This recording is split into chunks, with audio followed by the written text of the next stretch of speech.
Belakangan ini banyak perbincangan atau rame ya, di mana Raja Empat sebenarnya apa sih yang terjadi dengan pulau yang luar biasa ini, Pulau Raja Ampat ini.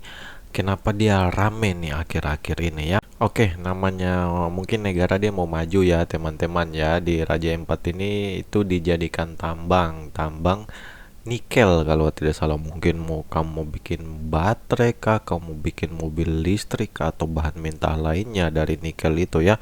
Tapi mungkin keputusan ini menjadi tolakan tersendiri ya, karena kita tahu sendiri Raja Empat itu adalah pulau yang sangat luar biasa teman-teman.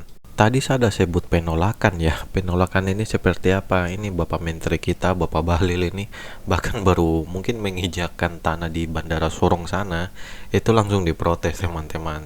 Langsung diprotes. Kalau kamu lihat ini, kelihatan chaos sekali ya.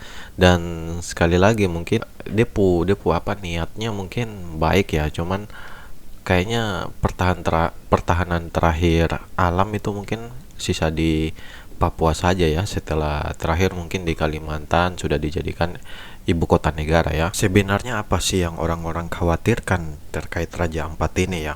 Mungkin kalau dari saya sudut pandang ya, kamu semua ini bisa dilihat kalau ibu kota negara atau Kalimantan yang saya sebut tadi itu sebenarnya hutan yang cukup luas.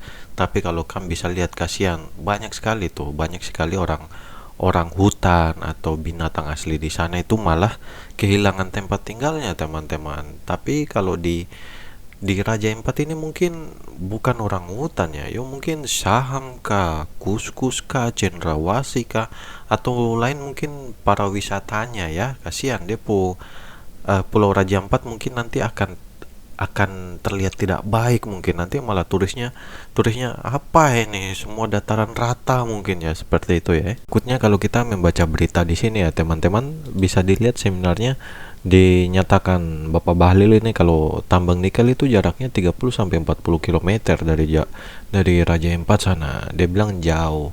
Iya sih, jauh, tapi sekali lagi kalau saya bilang, eh, Papua ya, Papua ini sudah pertahanan terakhir mungkin ya, surganya atau alamnya di Indonesia, janganlah dikeruk lagi begitu mungkin ya.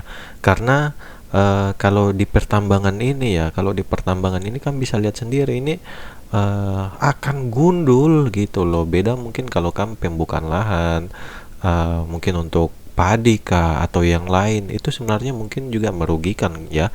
Tapi menurut saya pendapat itu masih lebih baik daripada yang hancur seperti ini ya teman-teman ya, karena memang sudah dikeruk habis aja begitu loh. Di sini dibilang luas Raja Ampat itu pulaunya luas-luas banget. Ini jauh dari para wisata kurang lebihnya. Ya, ya 40 kilometer kalau ujung-ujungnya. Itu maksudnya sekali lagi yang orang-orang takutkan ya teman-teman. Yang orang takutkan itu ya, keindahan alamnya ini sudah jadi hilang. Ya, tapi intinya bagaimana menurut teman-teman ya? Saya kepengen tahu pendapatnya teman-teman terkait Pulau Raja Empat ini. Jujur saja kalau bisa, alam yang ada di Papua itu sudahlah, jangan dikorek-korek saja. Kita mungkin bisa fokus ke pelestariannya. Kita bisa mengembangkan pariwisata mungkin ya, terkait binatang-binatang yang unik, pulau-pulau yang sudah diakui dunia, pulau yang sangat indah, mungkin harus dipertahankan yang seperti itu aja. Kalau yang lain-lain ya sudahlah gitu ya, karena sekali lagi menurut saya Papua itu adalah hutan terakhir atau alamnya Indonesia mungkin yang terakhir ya.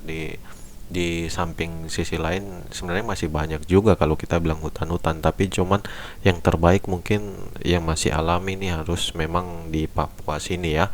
Menurut saya seperti itu, dan ini yang menjadi kurang pas mungkin ya menurut saya ya teman-teman. Tapi sekali lagi bukan berarti saya lebih paham di sini, tidak. Mungkin di sini memang ingin menekankan pendapatan Indonesia atau saya juga tidak tahu ya, tapi ketika warganya mungkin menolak karena menganggap ini adalah hal yang lebih banyak merugikan, kenapa kita tidak dengarkan ya. Itu saja mungkin menurut saya. Bagaimana menurut teman-teman? Semoga kita bisa berdiskusi ya di sini ya teman-teman, dan ya semoga kedepannya bisa menjadi lebih baik lagi.